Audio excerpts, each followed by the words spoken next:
अगर ताकतवर है तो इसका मतलब ये नहीं कि आप अपने से कमज़ोर को परेशान करें। तो दोस्तों, हमारी आज की कहानी इसी पर आधारित है। एक बहुत ही खूबसूरत सा जंगल था। उस जंगल में आम के पेड़ में दो गौरैया चिड़ियाँ रहती थी। एक दिन मादा गौरैया ने कुछ अंडे दिए, जिसकी देखभाल वो और उसके पति बहुत ही अच्छे से करते थे। एक सुबह एक हाथी उस जंगल में आता है।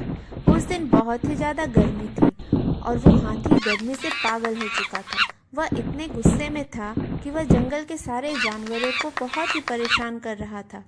और फिर वो गुस्से में आकर उसी पेड़ की डाली को तोड़ देता है जिस पेड़ में मादा गौरैया अपने बच्चों के साथ रह रही थी। बेचारी माता गौरैया बहुत रोई क्योंकि उसने अपने आंखों के सामने अपने अंडों को टूटते हुए देखा।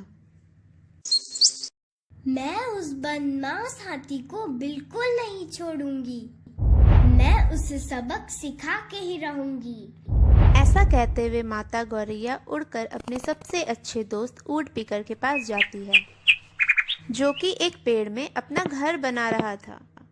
ऊँट पिकर के पास जाकर माता गौरैया अपनी सारी बातें उसे बताती है।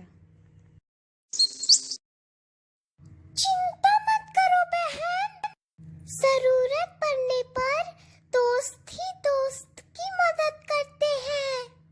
मैं अपने दोस्त मक्खी के पास तुम्हें ले जाती हूँ और उसे जाकर सारी बात बताते हैं। फिर हम सारे मिलकर हाथी को सबक सिखाएंगे। फिर दोनों मिलकर उस मक्खी के पास जाते हैं और उसे जाकर सारी बात बताते हैं। रुको, मुझे सोचने दो। हम सब मिलकर उस हाथी को सबक सिखाएंगे। मेरा एक दोस्त है मेंढक, वो बहुत बुद्धिमान है। वो उस तालाब में रहता है। चलो चलो, हम सब उसके पास चलते हैं। फिर तीनों मिलकर तालाब के पास उस मेंढक के पास जाते हैं और उसे सारी बात बताते हैं। बस इतनी सी बात? मेरे पास बहुत ही अच्छा प्लान है दोस्त, चिंता मत करो, बस कल सुबह तैयार रहना सब। अगले दिन हाथी जब जंगल में घूम रहा था तब मक्खी उसके कान में जाकर गाना गाने लगती है। हाथी को उसका गाना इतना मधुर लगता है कि वह अपनी आंखें बंद कर उसे सुनने लगता है। तभी ऊँट पिकर अचानक से आता है और उसकी आंखों में जोर से चोंच मार देता है। बेचारे हाथी के आंखों से खून निकलने लगता है। हाथी जोर जोर से चिल्लाने लगता है। ऊँट पिकर जहाँ जहाँ उसे चोट पहुँचाता है वहाँ उसे बहुत ही दर्द होने लगता है और गर्मी भी बहुत ही ज्यादा हो जाती है। तभी हाथी पानी की तलाश में आगे बढ़ता है, लेकिन दर्द से हाथी अपने आंखों को खोल ही नहीं पा रहा था। वह किसी तरह आंखें बंद करके ही आगे बढ़ता है। अचानक से उसे एक मेंढक के टर्राने की आवाज सुनाई पड़ती है और वह उस आवाज के पीछे पीछे पानी के तलाश में आगे बढ़ता है। मेंढक उसे धोखे से एक दलदल के पास ले जाता है। अचानक हाथी को महसूस हुआ कि उसके पैरों को कोई नीचे की तरफ खींच रहा है और वह दलदल में बुरी तरह फंस चुका था।